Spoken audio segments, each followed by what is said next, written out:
Hey guys, I wrote and sent an email to the pastor and his wife, who's also a pastor from the church that we left a couple years ago. My husband and I attended at that church for 14 years. We went when we were engaged. We dedicated all three of our kids at that church. My family went there. I was on staff for a little while. It was such an important part of our lives for a very long time. And then through a series of really hard events, including the 2020 election, that was hard.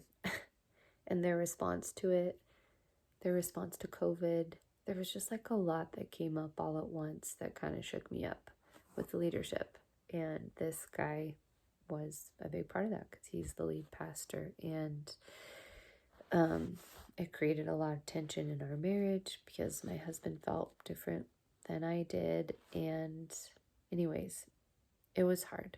It's been a hard couple years, and we were really in between churches, kind of floundering.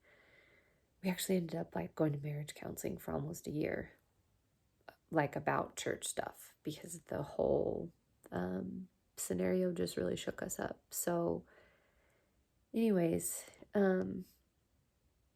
I've really missed them, but haven't known how to have a relationship without talking about the things that I left over. I really felt like they were in the wrong, and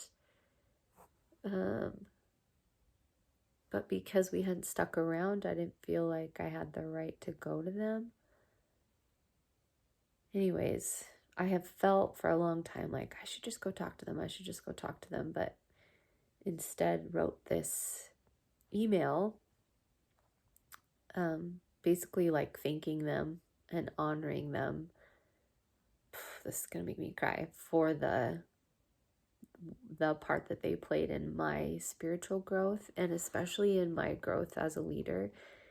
I grew up in a conservative Baptist church, and when we started going to this church, it's Evangelical Methodist, and it was the first time that I had ever experienced women in leadership, women as elders and women as teaching pastors. And this was the first place that ever really called me up and out as a leader and a teacher, and they gave me so much space and leeway to develop those gifts. And so anyways, I just decided this email doesn't need to be anything except for telling them thank you for that. And it was really a powerful experience. And I just want to say that all this reading that we've been doing about the minimal ecclesial expressions and really what church is, and then all the extra stuff that we put on top of it, has just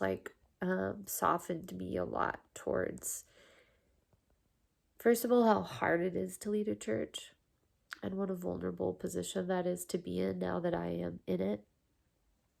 But also just that there has to be a lot of grace that we have for each other and for the leaders that we love. And I don't know, it's just been really helpful and kind of opened some things up in me, and softened some borders for me, I guess is how I would put it. So it was a really emotional experience, but I'm super glad that I did it.